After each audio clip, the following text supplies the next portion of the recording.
이제 또 오늘 여러분과 함께 9장 32절부터죠. 10장 22절까지 같이 한번 보도록 하겠습니다. 자, 이제 사도행전 1장 8절이 굉장히 중요한 키워드였죠. 그죠? 그런데 사도행전 9장에서 그 1장 8절이 어떻게 성취되어져 가고 있는지를 9장 31절이 아주 중요하게 보여주고 있습니다. 이거는 꼭 한번 지난번에 제가 말씀 못 드리고 넘어갔는데요, 짚고 넘어갔으면 좋겠습니다. 사도행전 9장 31절 한번 같이 한번 읽어볼까요? 같이 한 목소리 읽었으면 좋겠습니다.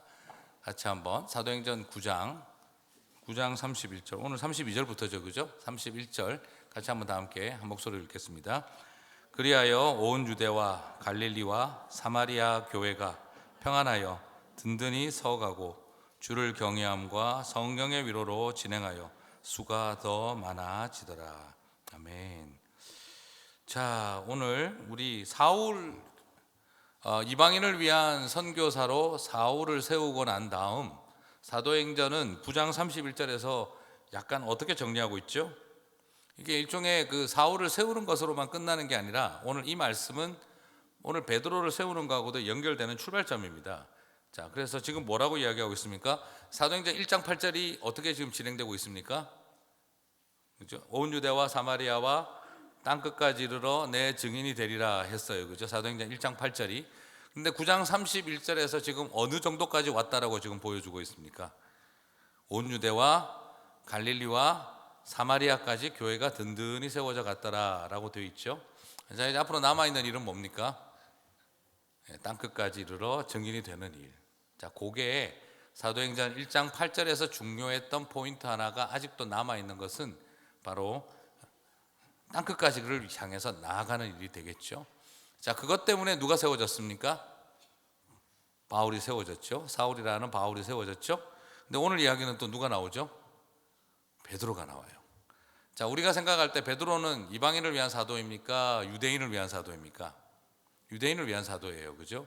그런데 유대인을 위한 사도이기는 했지만, 그러나 그가 이방인 선교와는 아무런 상관이 없었다라고 말할 수는 없는 걸 발견하게 되죠.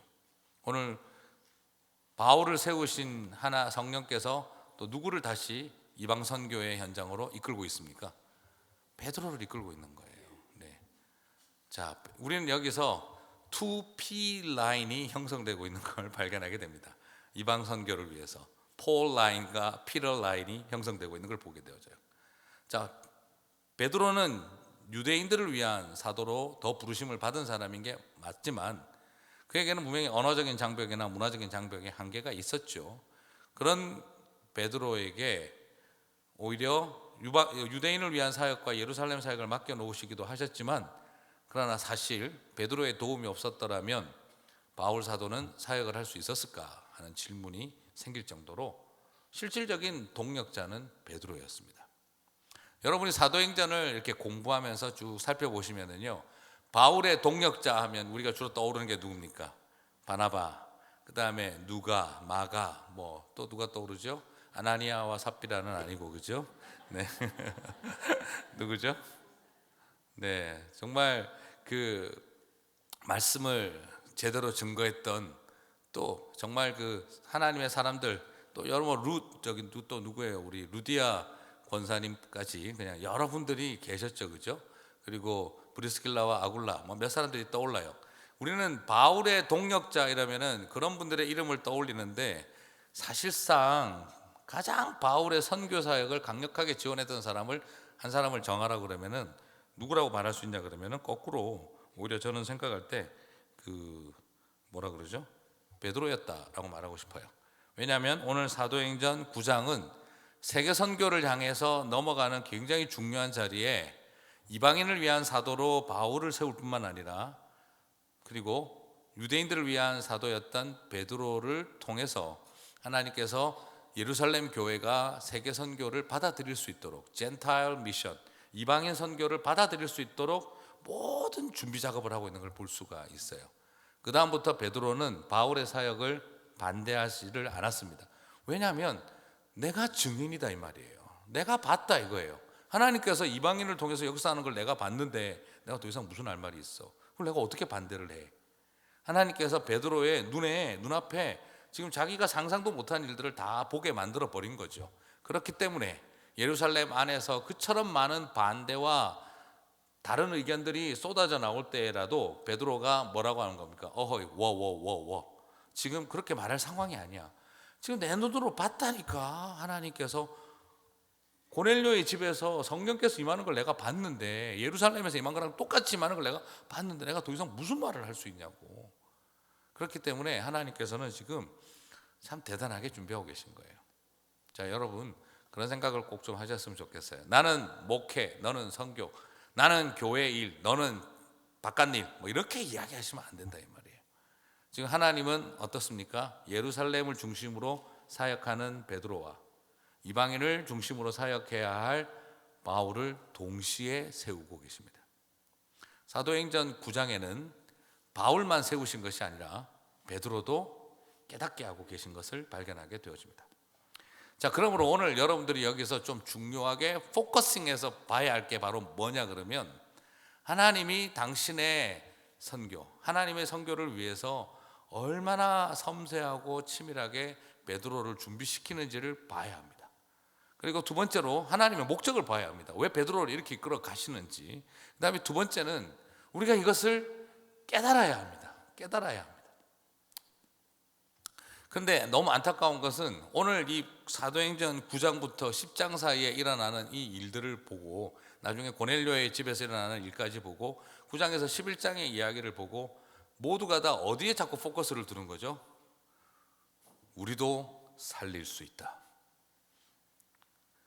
우리도 오순절 역사를 만들어낼 수 있다. 우리도 꿈에 계시받을 수 있다. 이제 이게 중심이 돼버린 거예요. 자, 사도행전 오늘 9장 32절부터 이야기가 주로 어디에 자꾸 포커싱을 맞추고 있냐 그러면, 너 이런 체험 해봤니? 하는 거. 죽은 사람 살려봤니? 죽은 사람 우리가 살려낼 수 있는 걸 믿니? 안 믿니? 베드로도 했는데 너는 믿니? 못 믿니? 자, 이게 지금 여기에 사도행전 전체 이야기해. 여러분, 이게 지금 메인 아이디어가 아니라는 거죠. 이런 경험들을 하게 하신 이유를 알아야 된다는 거죠. 그 현상이 무조건 틀렸다는 말이 아닙니다. 제가 지금 말하고 싶은 것은 지금도 성령께서 그렇게 역사하실 수 있어요. 그런데 우리가 왜 이런 성령 체험을 하는지에 대한 정확한 목적의식을 잃어버리고 있다면 자꾸 이게 다 뭡니까? 본질은 간대없고 껍데기만 남는 결과가 올 수 있다는 거예요. 베드로가 죽은 사람을 살리듯이 하나님의 사역자들은 살릴 수 있습니다.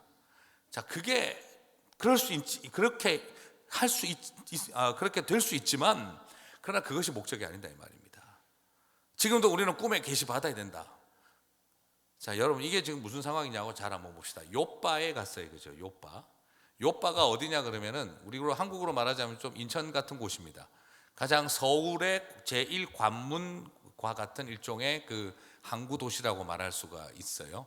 그런데 이 요빠는 국내인들이 많았을까요? 외국인들이 많았을까요? 그 당시에 외국인들이 굉장히 많았습니다. 자, 무슨 말이냐 그러면, 그 당시에 이 이스라엘 자체에 이 항구를 통해서 제일 많이 들어왔던 게 뭘까요? 로마인들입니다. 말 그대로 우리 조선시대 때 부산포에 뭐가 있었습니까? 외관이라고 있었어요. 일본 사람들이 거주할 수 있는 재패니스 타운을 그 당시 조선시대 때도 만들어 놨어요. 네. 그 다음에 신의주에 가면은, 의주하고 신의주에는 뭐가 있었느냐면 고려문이라 그래가지고 거기에는 뭐가 있었냐면 차이니즈 타운이 있었어요. 차이나타운이 있었어요. 재팬타운과 차이나타운이 한국에도 조선시대 때도 다 있었어요. 자, 그게 무슨 말이냐면 주로 들어오는 사람들의 역할이 있다는 거죠. 그 당시에 로마가 이스라엘을 정복하고 다스리던 시대에 서울 바로 옆에 붙어 있는 항구에는 주로 누가 영향력을 많이 미치고 있겠습니까? 바로 로마인들의 힘이 강한 곳이에요. 행정 관할 구역상으로는 이스라엘의 땅인데도 불구하고 그곳을 다미넌트하고 있는 사람들이 주로 누구냐면 로마인들과 외국인들이라는 거죠. 자, 서울에도 가면은 그런 데가 있습니다. 어디죠? 용산이라고 있어요. 자, 무슨 말이냐? 러일 전쟁에서 승리하고 러시아를 밀어낸 일본 군대가 주둔했던 곳이 용산이고요. 아니, 청나라 군대가 들어와서 먼저 주둔했던 곳이 용산이었고요. 청일 전쟁에 벌려서 청나라를 쫓아내고 일본군이 주둔했던 데가 용산이고요. 일본군이 쫓겨나고 지금 누가 거기 가 계세요? 미군이 가 있는 것도 용산이에요. 자, 그 말은 무슨 말이냐 그러면 지역 관할 구상 용산이지만 한국 땅이지만 거기에 가장 영향력을 많이 미치고 있는 사람들은 외국인들이에요. 그죠? 말 그대로 그 당시 요빠가 그런 곳이었습니다. 자, 그런데 하나님 성령께서 지금 박해가 일어나서 이방인 출신 기독교인들이 다 쫓겨났어요. 그죠? 그런 자리에 지금 성령께서 지금 베드로를 어디로 이끌어 갔습니까? 요빠로 데리고 간 거예요. 멀리 해외로 데리고 가기 전에 당장 어디를 데리고 간 겁니까? 가장 해외를 경험할 수 있는, 왜 이방인들을 경험할 수 있는 곳으로 데리고 간 거예요. 그리고 그곳에 도르가라고 하고 다비다라고도 하는 정말 과부들을 돌보는 한 헌신적인 여성 제자의 죽음 앞에 그가 그 일을 위해서 부르심을 받고 달려갔어요. 자, 부른 사람도 있고 달려간 사람도 있어요. 그러나 이끄신 이는 누구라고 해야 되겠습니까? 그것은 바로 성령께서 이끌어 오셨던 거예요. 예루살렘에 갇혀 있는 제자들의 관점을 뚫어야 되니까 여전히 우리 동네 이 퍼스펙티브에 갇혀 있는 이 관점이 열리지 않는 이들의 눈을 열기 위해서 베드로를 해외로 데려갈 수는 없으나 가장 가까이에 있는 가장 해외파가 득실거리는 곳으로 데리고 간 거예요. 그리고 그곳에서 그가 오늘 도르가를 살려냈습니다. 근데 여기서 그가 살려낸 것도 중요하지만 그 다음에 뭐라고 표현하고 있습니까? 오늘 이 본문 그 다음에 나오는 내용이 뭐예요? 도르가를 살리고 난 다음에 나오는 내용이 무엇입니까? 그렇게 하고 난 다음에 42절에 보면 온 요빠 사람이 알고 많은 사람이 주를 믿더라. 지금 이곳에서 뭐가 일어났다는 것입니까? 이게 자기 민족 사람에게만 전도가 일어났다는 말이 아니라 바로 그 요빠에 있는 많은 사람들에게 기적적인 이 일을 통해서 복음의 능력이, 선교적 복음이 전해지기 시작을 했다라는 걸 우리가 여기서 발견하게 되어진다라는 거죠. 자, 이걸 우리는 이런 상황을 잘 모르니까 어떻습니까? 그냥 가서 와, 사람 살렸나 보다, 대단하다 이렇게만 여기는데, 이것이 그 당시 이 성경을 읽고 있는 사람들은 요빠가 어떤 동네인지 알고 있는 거예요. 그리고 이것이 구속사적으로 굉장히 의미를 갖습니다. 왜냐하면 이방인 지역에 가서 복음을 전하라고 했더니 요나가 배 타고 도망간 곳이 어디였습니까? 그게 바로 요빠였습니다. 하나님께서 니누웨로 가서 복음을 전하라고 했더니 다시스로 가는 배를 타고 튀었던 곳이 어디냐면 바로 요빠예요. 요빠는 이방 선교를 향해서 문을 열려고 하셨던 하나님의 인도하심을 거절했던 곳이었습니다. 그런데 지금 다시 성령께서는 베드로를 요빠로 이끌어 가셔서 이방인 땅을 향해서 떠나가는 배를 타지 아니하고 다시스로 가는 배를 도망갔던 요나의 길이 아니라 그곳에서 다시 땅끝을 향한 선교의 전초기지로 바꾸어 놓고 있는 것을 발견하게 되어집니다. 금방 우리가 보았잖아요. 9장 31절에 온 유대와 갈릴리와 사마리아까지 교회가 든든히 세워져 가고 믿는 자가 늘어났다고 했어요. 그러나 아직까지 뭐가 빠져 있습니까? Something missed예요. 그게 뭐예요? 바로 땅끝까지는 여전히 빠져 있어요. 아직까지.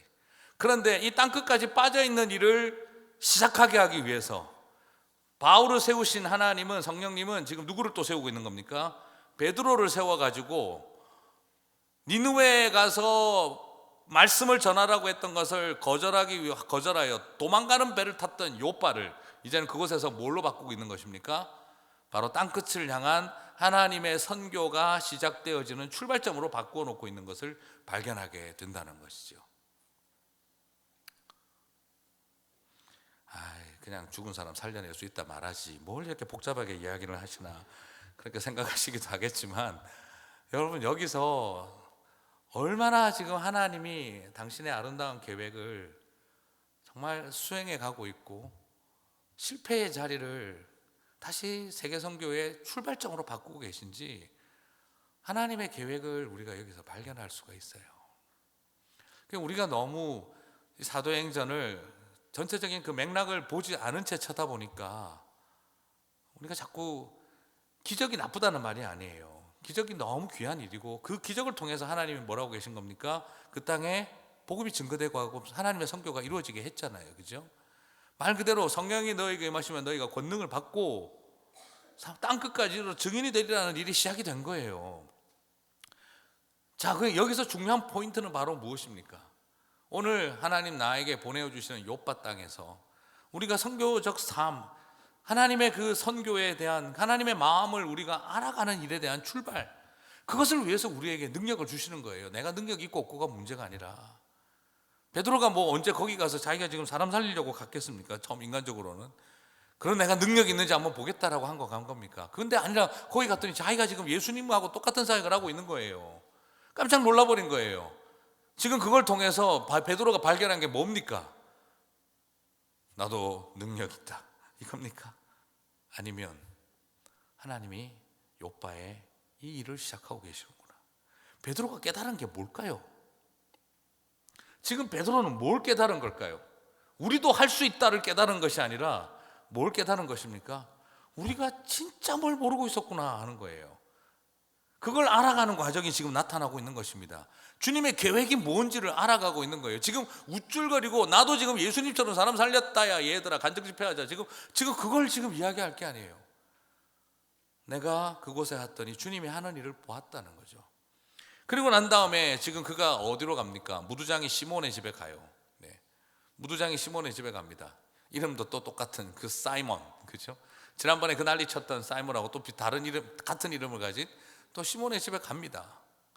자, 그곳에 가서 이 무두장이가 하는 일이 뭐냐 그러면 이게 알죠, 그죠? 이게 껍데기 벗기는 일이에요. 테너라 그러죠. 근데 그 당시에 이 일은 굉장히 천하게 여겨졌어요. 왜냐하면 짐승 가죽을 잘 벗기려고 그러면 이걸 썩혀야 돼요. 적당한 타이밍까지 삭혀야 돼요.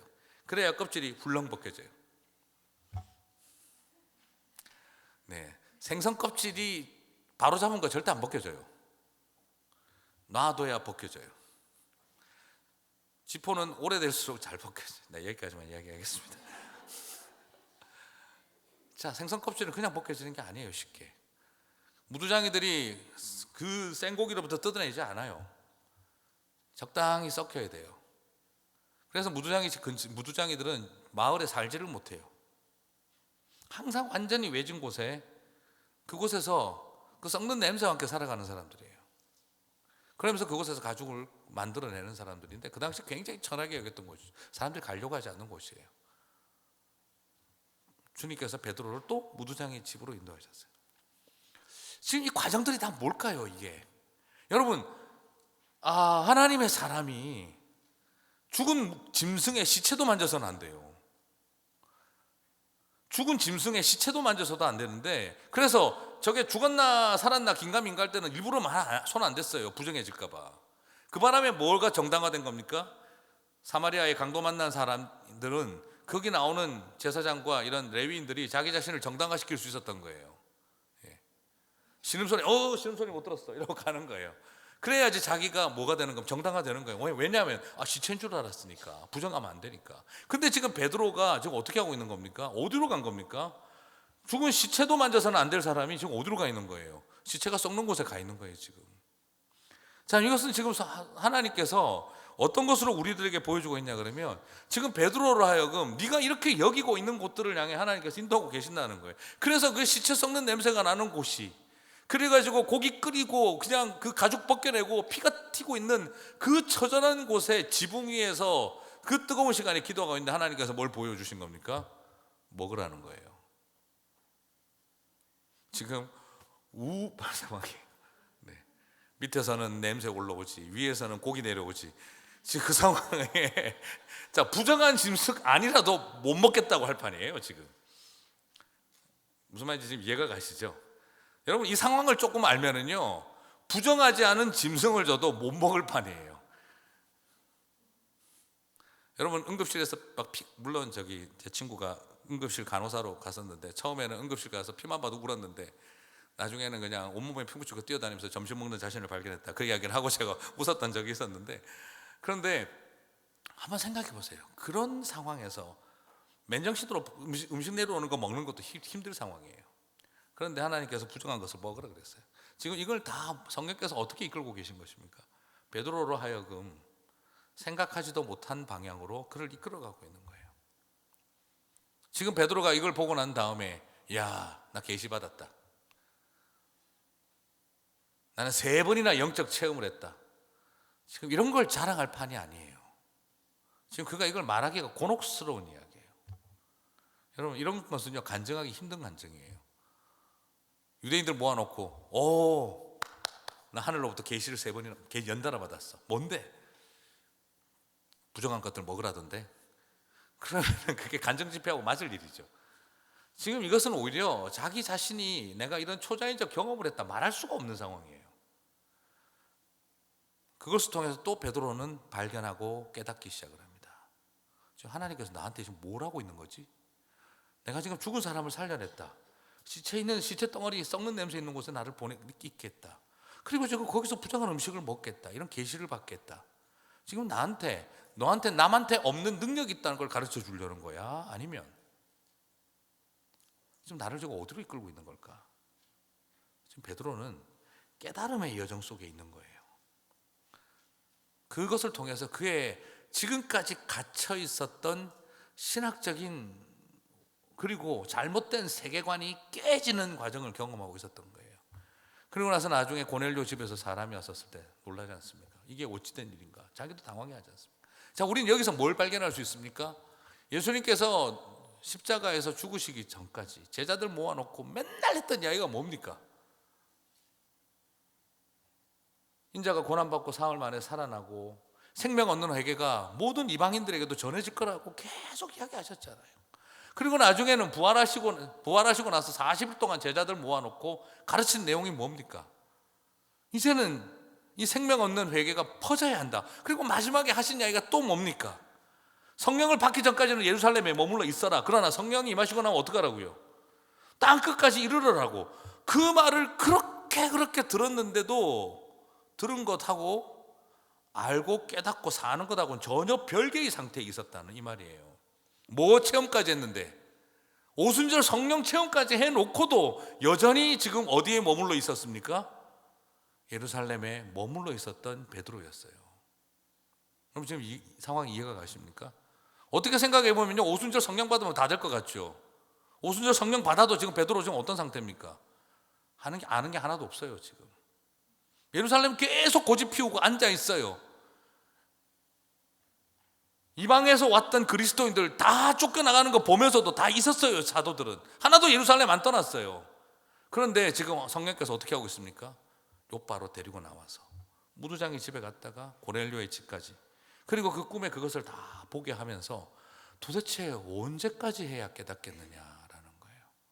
언제까지 해야 내 뜻을 알겠느냐라는 걸 우리들에게 보여주고 있다는 것이죠. 오늘 이 말씀의 내용은 그냥 저는 잘라놓고 설교를 하면 자칫하면 우리가 어디에 치우칠 수 있습니까? 그냥 체험이 될 수 있어요. 체험이 나쁘다는 말 절대 아니고 저는 체험이 너무 중요하다고 늘 말씀드리고 싶어요. 체험의 목적을 정확하게 이해하라는 거예요. 그러므로 오늘 우리가 나도 살려내자, 나도 환상을 본다, 나도 오순절 역사를 또 재현한다, 이것이 지금 우리에게 주고자 하는 하나님의 궁극적 목적이 아니라 이 모든 과정을 통해 뭐가 일어나는 걸 본다는 겁니까? 예루살렘과 갈릴리, 온 유대와 갈릴리와 사마리아와 땅끝까지 주의 말씀이 증거되어지고 교회가 세워져 가는 것을 보는 그 일을 위해서 하나님이 베드로를 깨닫게 하고 있는 거예요. 주님 얼마나 피곤하시겠습니까? 또 꿈에 들어가야 되나?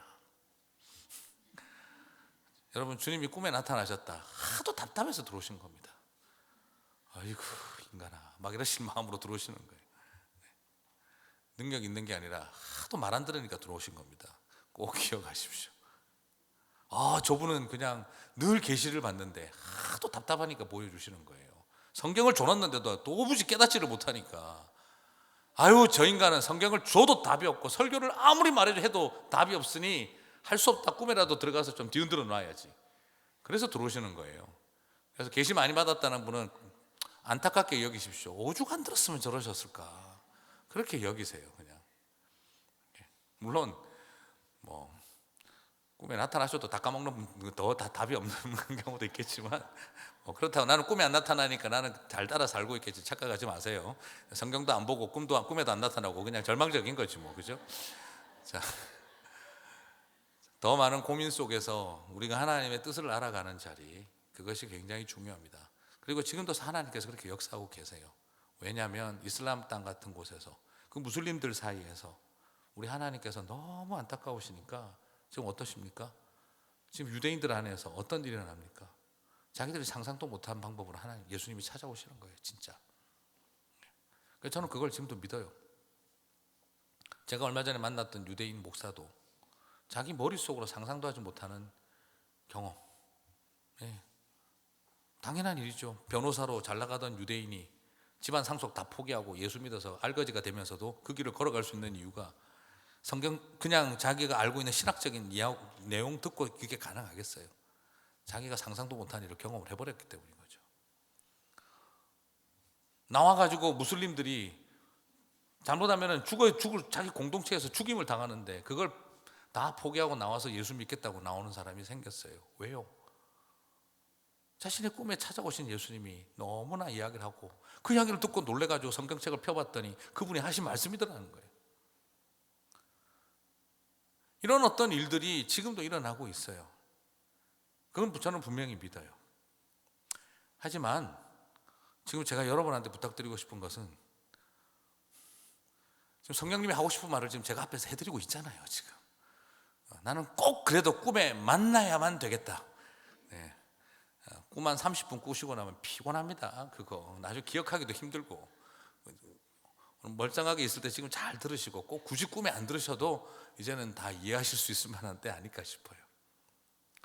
사랑하는 우리 또 커피 브레이크 참여하고 계신 우리 형제 자매 여러분, 좀 부탁드리고 싶습니다. 오늘 이 말씀을 통해서 우리 디테일하게 나눌 것들이 되게 많을 거예요. 그건 테이블에서 서로 나누시고, 도르가의 삶, 또 여러 가지 또 베드로의 기도하는 삶, 다 아름다운 삶이고, 저는 그것도 충분히 우리가 나눠야 한다고 생각해요. 오늘 제가 전체적으로 꼭 좀 부탁드리고 싶은 내용은 바로 그것입니다.